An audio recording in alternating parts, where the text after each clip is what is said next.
Student तुम्हें सब के आशा करछि समस्ते भल थो। तो पिला माने अष्टम श्रेणी आज इतिहास भूगोल पढ़ा। तो पिला माने ए वर्ष तुमर इतिहास भूगोल बही बदर है तुमर सामाजिक विज्ञान कौन है पिला माने सामाजिक विज्ञान आउ इतिहास भूगोल कहब ना पिला माने वर्तमान कहब सामाजिक विज्ञान इतिहास भूगोल न कही कौन कहब सामाजिक विज्ञान बा सोशल साइंस।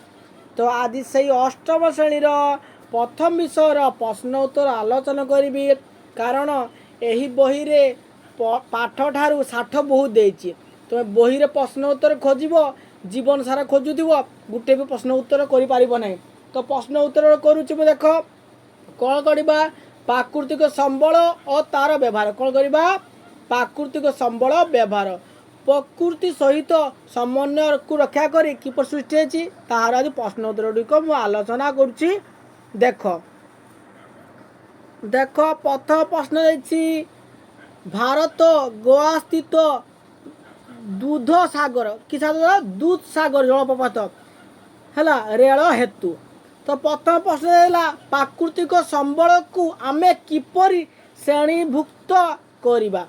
तो आज प्रथम प्रश्न उत्तर पढ़ा पिला माने आगर कौन कर तुम्हें प्रश्न पढ़ी बही रे उत्तर थिला करुल बर्तमान कौन करवा प्रश्न उत्तर मु करुच्ची तुम खातार सब लेख ओके। प्रथम एक नंबर प्रश्न उत्तरटा को मु कहि दउछि तुम्हें लेख। देख प्रथम उत्तर कौन हम देख पिला माने एक नंबर दब लेखिब प्राकृतिक कौन लिखब प्राकृतिक संसाधनर वर्गीकरण वर्गीकरण विभिन्न विभिन्न मानदंड मानदंड अनुसारे करा जाए है प्राकृतिक संसाधनर वर्गीकरण विभिन्न मानदंड अनुसारे करा जाए पूर्णच्छेद तापर लिखिबा मुख्य कौन कहबो पिला माने मुख्य दुईटी उपाय हेउची खातार एमिति लेख जहाँ कहूँ सेमिति लेख उपाय हेउची देखी डट डट दब तापर लिखिब प्रथम उपाय कौन लिखिब प्रथम उपाय कौन लिख पिला प्रथम उपाय तापरे कौन लिखिब देख आई पॉइंट दे दब की पॉइंट आई पॉइंट लिखिब जीवन पाई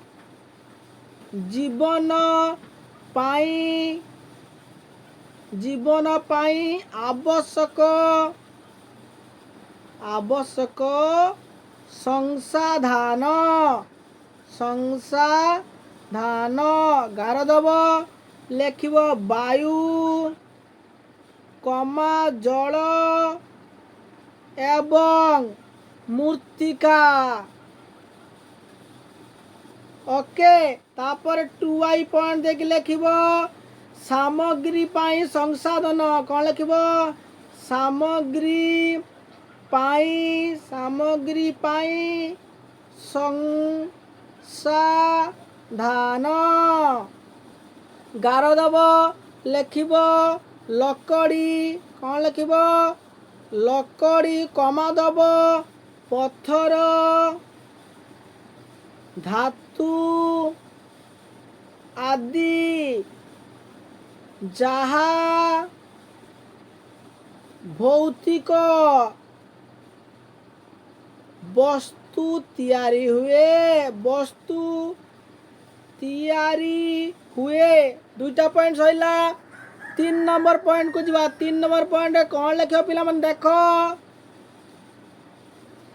लिखिब ऊर्जा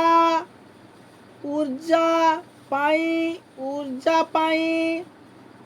संसाधन सेमती गार दब ଲେଖିବ କୋଇଲା, କମା ଦବ ଖଣିଜ ତୈଳ, କମା ଦବ ସୂର୍ଯ୍ୟ କିରଣ, କମା ଦବ ପବନ ଇତ୍ୟାଦି। ସଇଲା, ପ୍ରଥମ ସରିଗଲା। ତାପରେ ଲେଖିବ ଦ୍ୱିତୀୟ ଉପାୟ। ଦ୍ୱିତୀୟ ଉପାୟ କ'ଣ ଲେଖିବ? ଏଇଟା ପ୍ରଥମ ଉପାୟର କହିଲି ପଏଣ୍ଟ ଗୁଡ଼ିକ। ଲେଖିବ ଦ୍ୱିତୀୟ ଉପାୟ। କ'ଣ ଲେଖିବ? ଦ୍ୱିତୀୟ ଉପାୟ। ଦ୍ୱିତୀୟ ଉପାୟ କ'ଣ ଲେଖିବ ପିଲାମାନେ? ଦ୍ୱିତୀୟ ଉପାୟ କ'ଣ ଲେଖିବ ପିଲାମାନେ? ଦ୍ୱିତୀୟ ଉପାୟ ଲେଖିବ ପିଲାମାନେ। କ'ଣ ଲେଖିବ? ନବୀକରଣର, ନବୀକରଣୀୟ ସଂସାଧନ ଦେଇକି ଗାର ଦେଇଦେବ। ଲେଖିବ ଯେଉଁ ସଂସାଧନ ପ୍ରାକୃତିକ ପ୍ରକ୍ରିୟା ଦ୍ୱାରା ପୁନଃ ପୂରଣ ଲେଖିଦେଇଥିବ। ପୁନଃ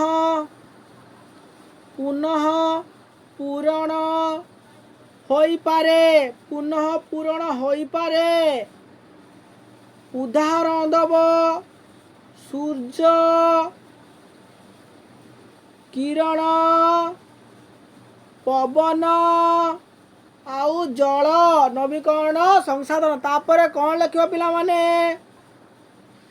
ଟୁ ଆଇଡିଆ ଲେଖିବ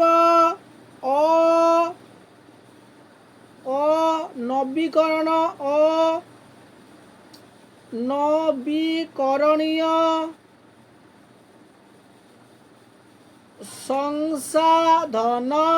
ସେମିତି ଗାର ଦେବ। ଲେଖିବ ଯେଉଁ ସଂସାଧନ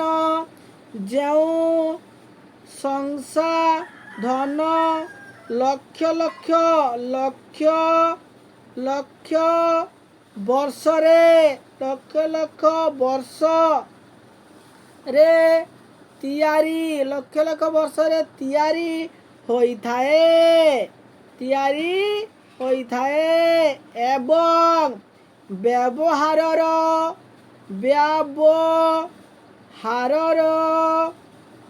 ଅନୁପାତରେ ପୁନଃ ପୂରଣ ହୋଇପାରେ ନାହିଁ।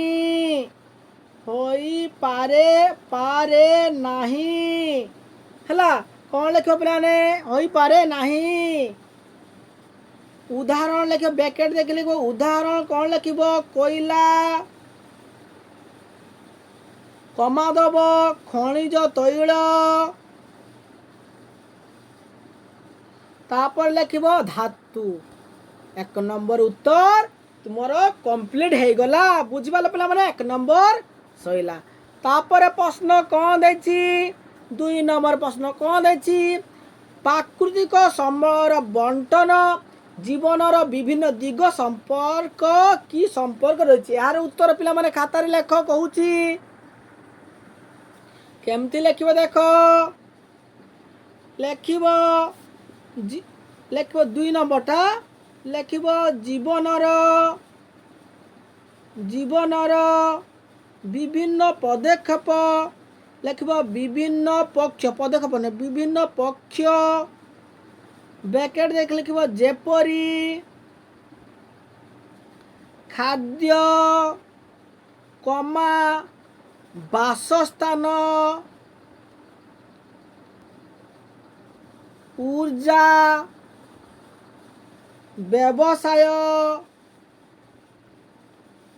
ଏବଂ ଆର୍ଥିକ ବିକାଶ ବ୍ରେକେଟ୍ ଶେଷ। ହେଲା, ଜୀବନର ବିଭିନ୍ନ ପକ୍ଷ ଯେପରି ଖାଦ୍ୟ, ବାସସ୍ଥାନ, ଊର୍ଜା, ବ୍ୟବସାୟ ଏବଂ ଆର୍ଥିକ ବିକାଶ। ସଇଲା। ତାପରେ ଲେଖିବ ପ୍ରାକୃତିକ ସଂସା ସେମିତି ପ୍ରାକୃତିକ ସଂସାଧନର ବଣ୍ଟନ ବଣ୍ଟନ ଉପରେ ନିର୍ଭର କରେ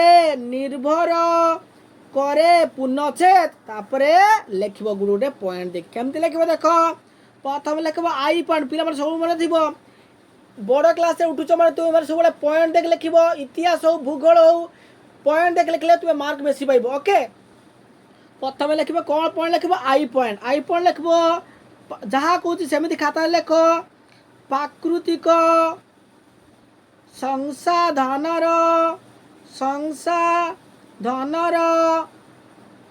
ଅସମାନ ବଣ୍ଟନ ମାନବ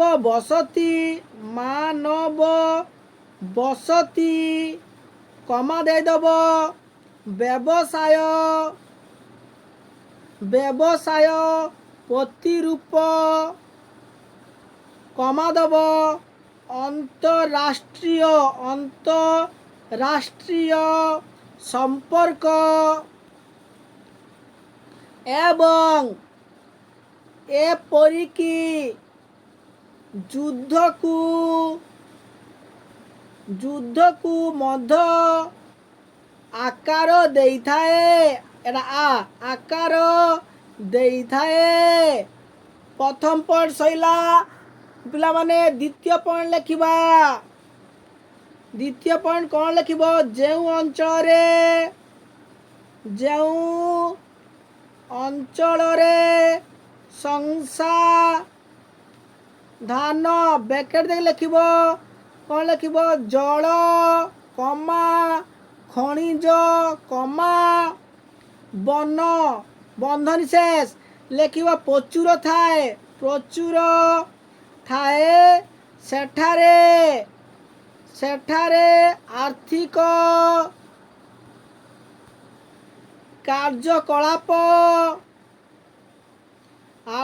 କାର୍ଯ୍ୟକଳାପ ଶିଳ୍ପ ଏବଂ ଜୀବନ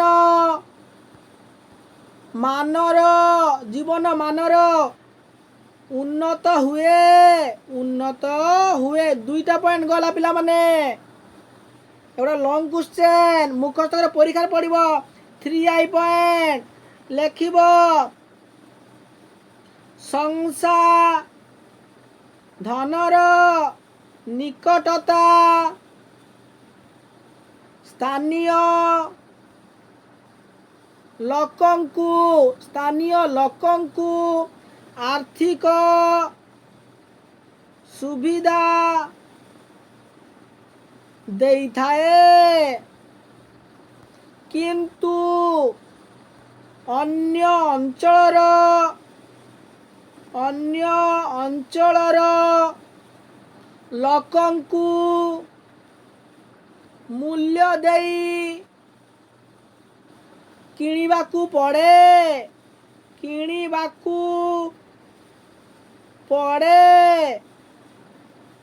ସଇଲା ଆଉ ଲାଷ୍ଟ ପଏଣ୍ଟ ପିଲାମାନେ ଦେଖ ଆଇଭି ପଏଣ୍ଟ ଆଇଭି କ'ଣ ଲେଖିବ ପିଲାମାନେ ପ୍ରାକୃତିକ ସଂସାଧନର ବଣ୍ଟନ ରାଜନୈତିକ ସୀମା ମାନେ ନାହିଁ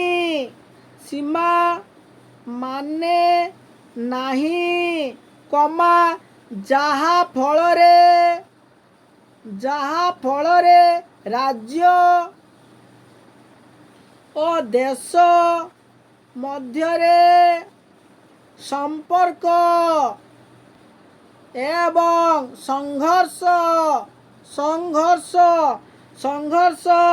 ସୃଷ୍ଟି ହୁଏ ପୁନଶ୍ଚ ସୃଷ୍ଟି ହୁଏ ଲେଖିବ ଉଦାହରଣ କ'ଣ ଲେଖିବ କାବେରୀ ଜଳ ବଣ୍ଟନ ସଇଲା ତାପରେ 3 ନମ୍ବର ପ୍ରଶ୍ନକୁ ଯିବା 3 ନମ୍ବର ପ୍ରଶ୍ନ ପିଲାମାନେ କ'ଣ ଅଛି ଦେଖ ପ୍ରାକୃତିକ ସମ୍ବଳର ଅପବ୍ୟବହାର ମାତ୍ରାଧିକ ବ୍ୟବହାର ପ୍ରଭାବ ଗୁଡ଼ିକ କ'ଣ ଏହାର ଉତ୍ତର କହୁଛି ପିଲାମାନେ ଦେଖ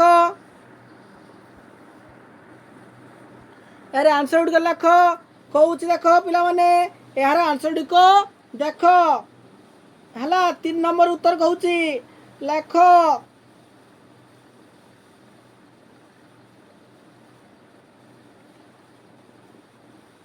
ओ संसाधरणीय संसाधरणीय अंशरणीय उपयोग बा अति शोषण अर्थ हेउची प्राकृतिक कौन लिख प्राकृतिक संसाधन को पुनर्स्थापन करिबा सैला तापरे पॉइंट देखि लिखिबो ओके एटले फास्ट लिखि दबा के तापरे पॉइंट गुडी को कोन कहूची लेख आई पॉइंट दे देबो लिखिबो नवीकरणीय नवीकरणीय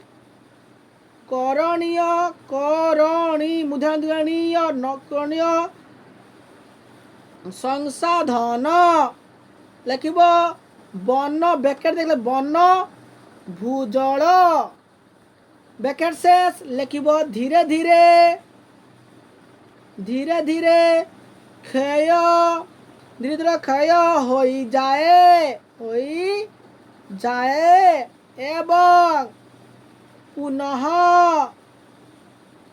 पूरण हेबार क्षमता हराई थाए तापरे 2i पॉइंट को जो 2i पॉइंट कौन लिख पिला माने परिवेश चक्र कौन लिख परिवेशर चक्र देखी ब्रैकेट दे देव लिखब पुनर्स्थापन बेहत हुए शेष उदाहरण लिख पिला माने कौन कौन बन कटा बा बण काटिबा आउ रासायनिक सारर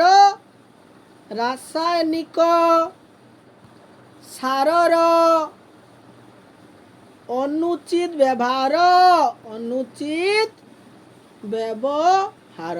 उत्तर शेष बुझिपाले पिला माने एउडा होची तुमर एई तीनोटी प्रश्नर उत्तर 1 नंबर 2 नंबर 3 नंबर पिला माने मु आंसर कहि देछि जदि न बुझि पारिबो मते कमेंट करिवो सर मु एटा बुझि पारु नै मु नेक्स्ट वीडियो तैयारी करबी आ जदि तुमे ट्यूशन पढ़ी जाउछो क्लास 1 पाखरु 10 जाए केवल 29 टंका मासकु देखि तुमे ट्यूशन मो पाखरे पढ़ी पारिबो ऑनलाइन क्लास करि पारिबो जे विषय जे प्रश्न उत्तर तुमे बुझि पारिबो नेक्स्ट देख पिला माने कौन करवा प्रश्न को जीवा एवढा नहीं पिला माने एवढा देखि दियो एवढा तुम पढ़ा गुड़िक तो प्रश्न उत्तर आलोचना करवा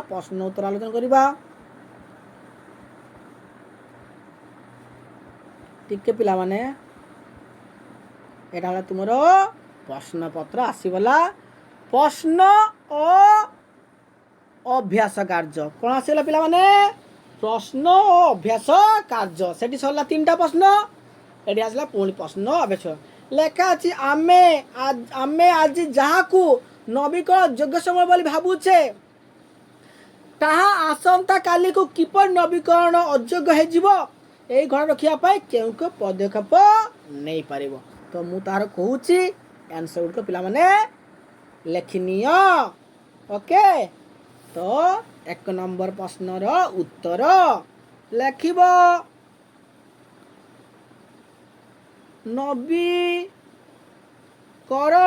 नवीकरण संसाधन को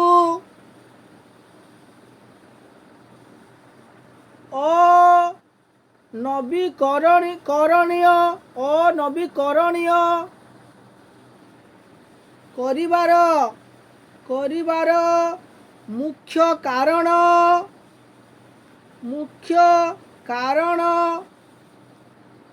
हेउची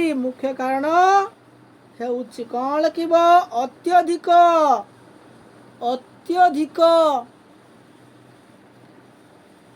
व्यवहार अत्यधिक व्यवहार एवं कौन लिखिब पुनः स्थापन प्रक्रिया रे कहीं से नष्ट होची बोली देछि पुनः स्थापन प्रक्रिया रे बाधा सृष्टि करिबा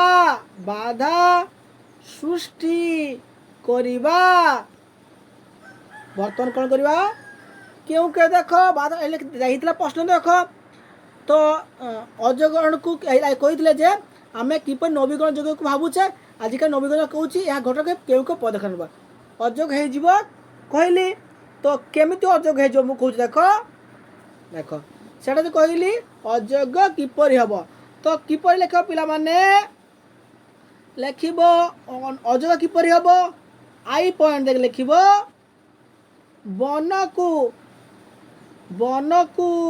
अत्यधिक काटिले एवं नुआ गछ लगाइबार नुआ गछ लगाइबार गति ठारू अधिक देख वन को अत्यधिक काटिले एवं नुआ गछ लगेबार गति ठारू अधिक हो जाए बुझिपार देख आमे कौन करुचे गछ वन को काटुचे बेसी नुआ गछ लगौचे कम फलरे तापर लिखा फलरे वन नष्ट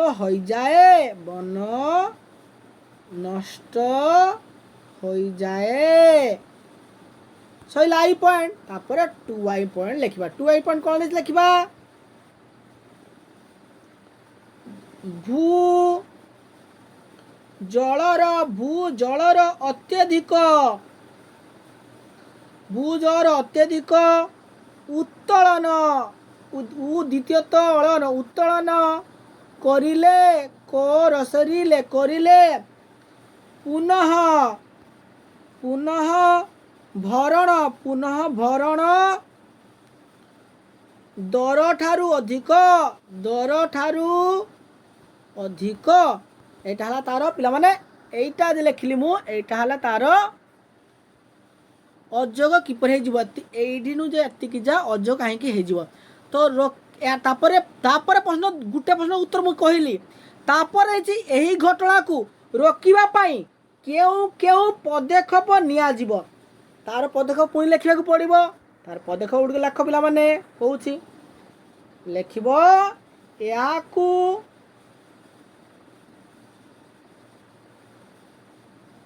रोकिबार पदक्षेप गुड़िक है पुणी एटा पॉइंट देख लिखब आई पॉइंट केमती ताको रोकिब आमे सिना गछ काटुचे जौ नष्ट कर भरण पोषण हो नष्ट होचे तो ताकू पुणी किपर रक्षा करिब ताहार पदक्षेप गुड़िक कौन करिब वन संरक्षण ओ नुआ गछ लगाइबा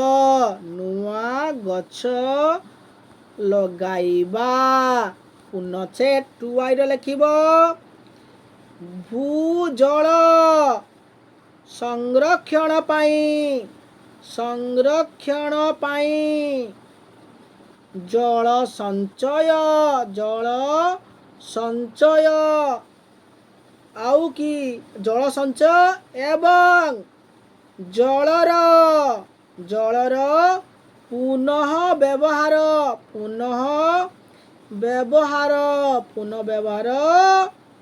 करिबा आउ गोटे कौन लिख पिला माने दुईटा पॉइंट तीनटा पॉइंट मुझे कहीदे आउ गोटे लिखब 3i पॉइंट रे रासायनिक सार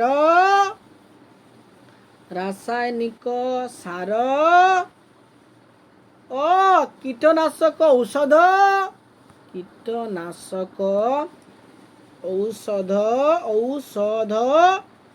ଅନୁଚିତ ବ୍ୟବହାର, ଅନୁଚିତ ବ୍ୟବହାର ରୋକିବା, ରୋକିବା ଏବଂ ପାରମ୍ପରିକ, ପାରମ୍ପରିକ କୃଷି ପଦ୍ଧତି, କୃଷି ପଦ୍ଧତି ଅନୁସରଣ କରିବା, ଅନୁସରଣ କରିବା। ସଇଲା, ଏତିକି ଥିଲା ତାର ଉତ୍ତର। ତାପରେ ପ୍ରଶ୍ନକୁ ଯିବା ପିଲାମାନେ 2 ନମ୍ବର। କ'ଣ ଦେଇଛି ଦେଖ, ମନୁଷ୍ୟର ସେବାରେ ଆସୁଥିବା 5ଟି ପରିସଂସ୍ଥା କାର୍ଯ୍ୟକଳାପ ନାମ କୁହ। ତ କହୁଛି ପିଲାମାନେ ଖାତା ଲେଖିଦିଅ। ଏଇଟା ହେଉଛି ଛୋଟ ଉତ୍ତରଟା, ଏହାର ଆନ୍ସରଟା ଲେଖ। ଏହାର ଆନ୍ସର ହବ 2 ନମ୍ବର ଲେଖା ହେଇଛି ମଣିଷରେ ଆସୁଥିବା 5ଟି ଉଦାହରଣ ହେଉଛି, ଲେଖିବ ଆଇ, ସବୁ ପଏଣ୍ଟ ଦେବ, ଆଇ ପଏଣ୍ଟ ଲେଖିବ ବନ ଜଳକୁ, ବନ ଜଳକୁ ଶୁଦ୍ଧ କରେ, ଶୁଦ୍ଧ କରେ। ପୁନଛେ ଟୁଆଇ ଲେଖିବ ମୂର୍ତ୍ତିକା କ୍ଷୟକୁ ରୋକେ। ପୁନଛେ 3 ଲେଖିବ ପଶୁ ପକ୍ଷୀଙ୍କୁ, ପଶୁ ପକ୍ଷୀଙ୍କୁ ଆଶ୍ରୟ ଏବଂ ଖାଦ୍ୟ ପ୍ରଦାନ କରେ, ପ୍ରଦାନ କରେ। 3ଟା ପଏଣ୍ଟ ଲେଖିଲି, ପିଲା ଲେଖି ନେଇଛ। ନେକ୍ସଟ 4 ନମ୍ବର ପଏଣ୍ଟଟା ପିଲାମାନେ ଖାତା ଲେଖିନିଅ। ଗଛ ଅମ୍ଳଜାନ ଉତ୍ପାଦନ କରେ, ଉତ୍ପାଦନ କରେ। ଶେଷ ପଏଣ୍ଟ ଲେଖିବ ପରାଗଣ, ପରାଗଣ ବ୍ୟାକେଟ ଲେଖିବ ପରାଗ ସଞ୍ଚାର, ପରାଗ ସଞ୍ଚାର ଦ୍ୱାରା ଫସଲ ଉତ୍ପାଦନ ବଢ଼ାଏ, ଉତ୍ପାଦନ ବଢ଼ାଏ। ସଇଲା, ବୁଝିଗଲେ ପିଲାମାନେ? ଏଇଟା ହେଉଛି ତାର ଉତ୍ତର। ଏଇଟା ହେଉଛି 5ଟି ଯେ କହିଲି, 5ଟି ପରିଷଦ କାର୍ଯ୍ୟକଳାପ, ଏଇଟା ହେଉଛି ତା 5ଟା ଉଦାହରଣ। ସଇଲା। 3 ନମ୍ବର ପ୍ରଶ୍ନ ଦେଖିବ, ନବୀକରଣ ଯୋଗ୍ୟ ସମ୍ବଳ ଗୁଡ଼ିକର କ'ଣ? ସେଗୁଡ଼ିକ ନବୀକରଣ ଅଯୋଗ୍ୟ ସମ୍ବଳ ଠାରୁ କିପରି ଭିନ୍ନ? ବର୍ତ୍ତମାନ ଏବଂ ଭବିଷ୍ୟତ ପିଢ଼ି ନିମନ୍ତେ ନବୀକରଣ ଯୋଗ୍ୟ ସମ୍ବଳ ଉପଯୋଗ ନିଶ୍ଚିତ କରିବାରେ କ'ଣ କରିପାରିବ? ଏହାର 2ଟି ଉଦାହରଣ, ଏହାର 2ଟି ଉଦାହରଣ। ତ ଦେଖ ପିଲାମାନେ କେତେଟା ପ୍ରଶ୍ନ ଆସିଲା ଦେଖ। ନବୀକରଣ ଯୋଗ୍ୟ ସମ୍ପଦ କ'ଣ? ଗୋଟେ ପ୍ରଶ୍ନ। 1 ନମ୍ବର ପ୍ରଶ୍ନ, ଏଇଟା ଗୋଟେ ପ୍ରଶ୍ନ ହେଲା। ଆଉ ଗୋଟେ ସେଗୁଡ଼ିକ ନବୀକରଣ ଅଯୋଗ୍ୟ ଶକ୍ତିରୁ ଭିନ୍ନ, 2ଟା ପ୍ରଶ୍ନ। ବର୍ତ୍ତମାନ ପିଢ଼ିରେ କିପରି ମାନେ କରିବା, 3ଟା ପ୍ରଶ୍ନ। ତ 3ଟା ପ୍ରଶ୍ନର ଉତ୍ତର ମୁଁ ଏକା ସାଙ୍ଗରେ କହୁଛି, ଲେଖିନିଅ ପିଲାମାନେ। ତ ଲେଖିବ, କହୁଛି 3 ନମ୍ବର ପ୍ରଶ୍ନର ଉତ୍ତର। ପ୍ରଥମ ଲେଖିବ ନବୀକରଣୀୟ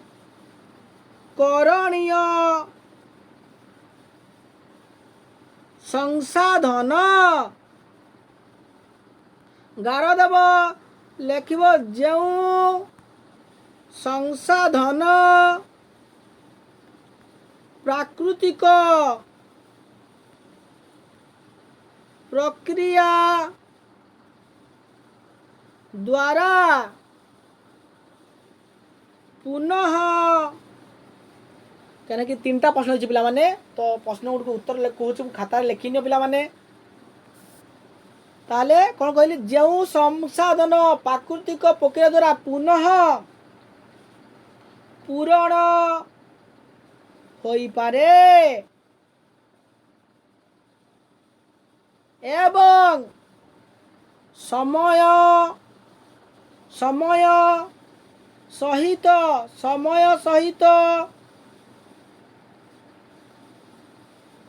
ନବୀନୀକୃତ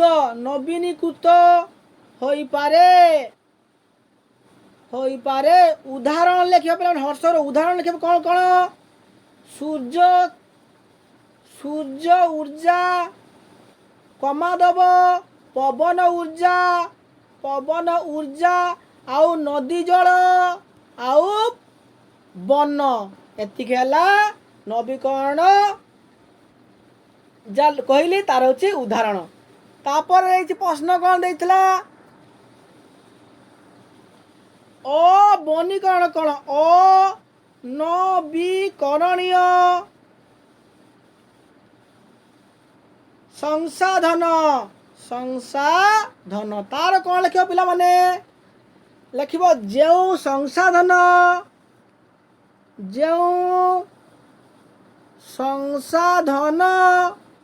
ଲକ୍ଷ ଲକ୍ଷ ବର୍ଷରେ ତିଆରି ହୁଏ ଏବଂ ବ୍ୟବହାରର ଅନୁପାତରେ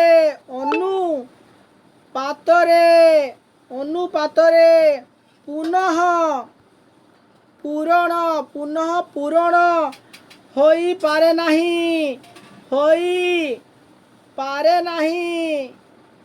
ଉଦାହରଣ ଲେଖିବ ପିଲାମାନେ। କୋଇଲା, ଖଣିଜ ତୈଳ ଆଉ ଧାତୁ ହେଲା। ତାପରେ ଏତିକି ହେଲା। ତାପରେ ଆଉ ଗୋଟେ ସେଇଠି ପୁଣି ପ୍ରଶ୍ନ ଥିଲା, ତ ତାହାର ଉତ୍ତରଟା ବି କହୁଛି ଦେଖ। କାହିଁକିନା ମୁଁ କହୁଛି 3ଟା କରି ପ୍ରଶ୍ନ ଦେଇଛି। ତାପରେ ଲେଖା ହେଇଥିଲା, ପ୍ରଶ୍ନ ହେଇଥିଲା ଲୋକେ କ'ଣ କରିପାରିବେ? ଲୋକେ କ'ଣ କରିପାରିବେ? ଏହାରେ ଲେଖିବ ପାରିବେ। ତାପରେ ଡଟ୍ ଦେଇଦେବ। ଆଇ ପଏଣ୍ଟ ଲେଖିବ ସଂସାଧନର ଅତ୍ୟଧିକ ବ୍ୟବହାର ରୋକିବା ଏବଂ ସମ୍ଭାଳିତ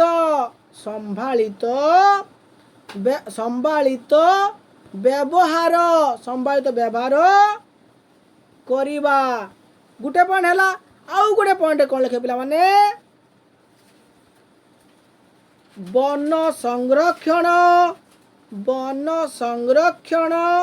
ଏବଂ ନୂଆ ଗଛ ଲଗାଇବା ହେଲା।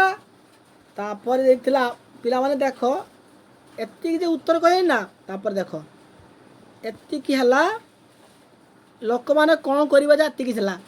ମୁଁ କହିଥିଲା ପିଲାମାନେ ଦେଖ, ନବୀକରଣ ଏଟା ଗୋଟେ ପ୍ରଶ୍ନ ଲେଖିଲି, ଏଠି ଗୋଟେ ପ୍ରଶ୍ନ ଥିଲା, ଲୋକମାନେ କ'ଣ କରିବେ କହିଦେଲି। ତାପରେ ଯେ 2ଟି ଉଦାହରଣ, ତାର ବି ଉତ୍ତର କହୁଛି ଦେଖ ପିଲାମାନେ।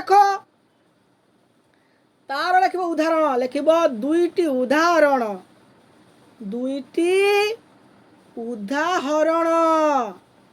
ଡଟ୍ ଦେଇକି ଆଇ ପଏଣ୍ଟ ଲେଖିଦେବ। କ'ଣ ଲେଖିବ? ବନରୁ କାଠ କାଟିବା ସମୟରେ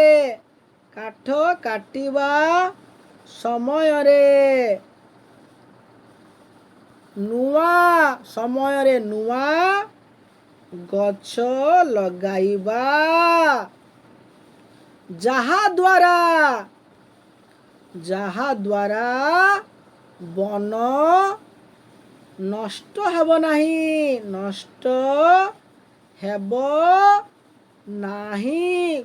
ତ 2ଟି ଉଦାହରଣ କହିଥିଲେ, ମୁଁ ଗୋଟେ ଉଦାହରଣ ଲେଖିଲି। ଆଉ ଗୋଟେ ଉଦାହରଣ ପିଲାମାନେ ଲେଖ 2i ଦେଇକି। ଉଦାହରଣ କ'ଣ? ଲେଖ ଭୂଜଳ ବ୍ୟବହାର କମ୍ କରି ଭୂଜଳ ବ୍ୟବହାର ଜଳ କମ୍ କରି ଜଳ ସଞ୍ଚୟ ଏବଂ ପୁନଃ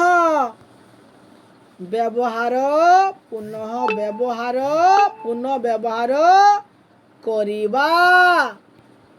ପିଲାମାନେ ଏତିକି ହେଲା ତାର ଏଇ ଯେ ପ୍ରଶ୍ନଟାର तीन नंबर प्रश्नर एतिकी लिखिले जेतिकी उत्तर पुणी 4 नंबर प्रश्न को जीवा 4 नंबर प्रश्न कौन देछि के पिला माने तुम घर आखपाखर प्राकृतिक संबल व्यवहार संपर्कित सचेतना को सूचैथिबा सांस्कृतिक अभ्यास चिन्हट कर गोटे छोट प्रश्न पिला माने छोट प्रश्न उत्तर मु कहि दउची लिखिनियो 4 नंबर प्रश्नर उत्तर लिखिब केतेक सांस्कृतिक केतेक सांस्कृतिक प्रथा पॉइंट दब सब बेले पिला माने प्रत्येक जते क्लास बढ़ी चलिबो पिला माने पॉइंट देख लिखिबो भलो मार रखिबो ओके लिखिबो तुलसी पिला माने टिके तुलसी पूजा ब्रैकेट दब लिखिब गछ को पवित्र मानिबा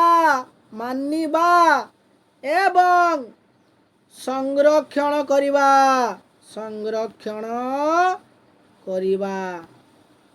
हैला प्रश्न होइतला तुम पाख पड़ोसी घर पाखरे सांस्कृतिक पथारे जे अछि तुमे ताकू लेख तो गुटे पॉइंट लिखली तुलसी पूजा गछ को पवित्र मानिबा एवं संरक्षण करिबा तापर 2i पॉइंट लेख पिला माने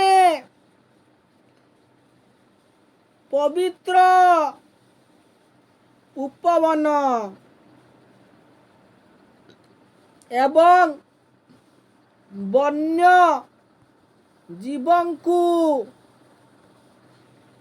रक्षा करिवा परंपरा रक्षा करिवार परंपरा ओके 3i पॉइंट लिखे पिला माने माछ धरिबार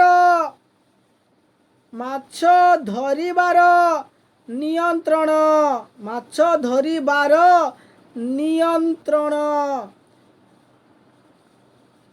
ब्रैकेट देखि लिखियो पिला माने प्रयोजन कालरे माछ धरिबा निषिद्ध करिबा 3टा पॉइंट गला पिला माने तापर कौन करिबा 4 नंबर पॉइंट कौन लिखिबा पारंपरिक कृषि रे गोबर एवं प्राकृतिक सार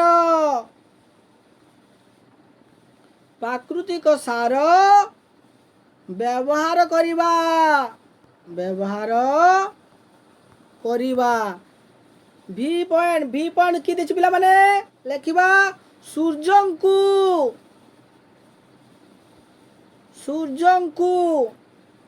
अर्घ्य अर्पण करिबा एवं प्रकृति को पूजा करिवार प्रथा सैला 4 नंबर पिला माने बुझी पारछ तापरे शेष प्रश्न पिला माने कौन अछि आमर आवश्यक सामग्री उत्पादन समय रे क्यों विषय रे प्रति ध्यान देबा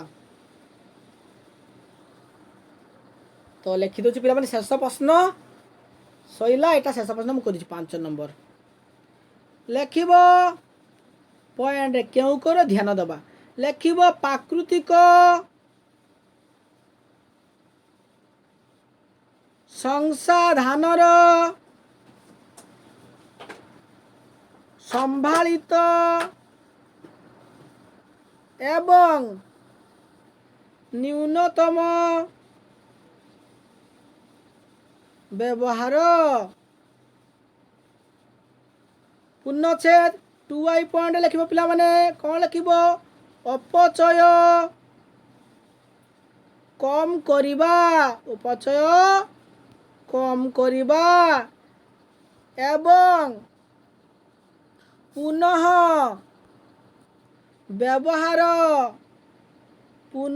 ବ୍ୟବହାର କରିବା।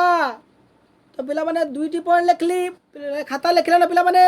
ନେକ୍ସଟ ପଏଣ୍ଟ କ'ଣ ଲେଖିବ ପିଲାମାନେ ଦେଖ, 3i ପଏଣ୍ଟ ଲେଖୁଛି ଦେଖ କ'ଣ ଲେଖିବ। 3i ପଏଣ୍ଟରେ ଲେଖିବ ପ୍ରଦୂଷଣ ସାମଗ୍ରୀ ନା ପିଲାମାନେ ପ୍ରଦୂଷଣ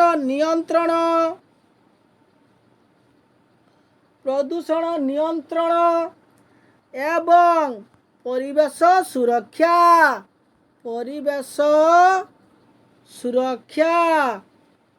ପୂର୍ଣ୍ଣଚ୍ଛେଦ ଦେଇଦେବ। IV ପଏଣ୍ଟ ପିଲାମାନେ ଲେଖିବ କ'ଣ ଲେଖିବ,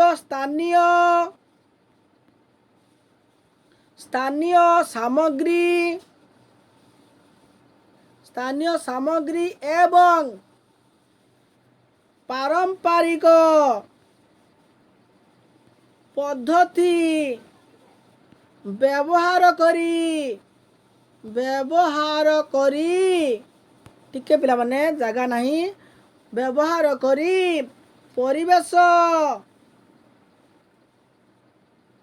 ଅନୁକୂଳ ଉତ୍ପାଦନ କରିବା। ପୂର୍ଣ୍ଣଚ୍ଛେଦ ଶେଷ ପଏଣ୍ଟ ଲେଖିବ ଭବିଷ୍ୟତ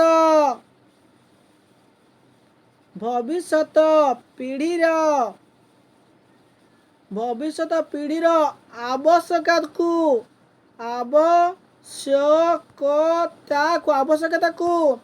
ଧ୍ୟାନରେ ରଖି ସଂରକ୍ଷଣ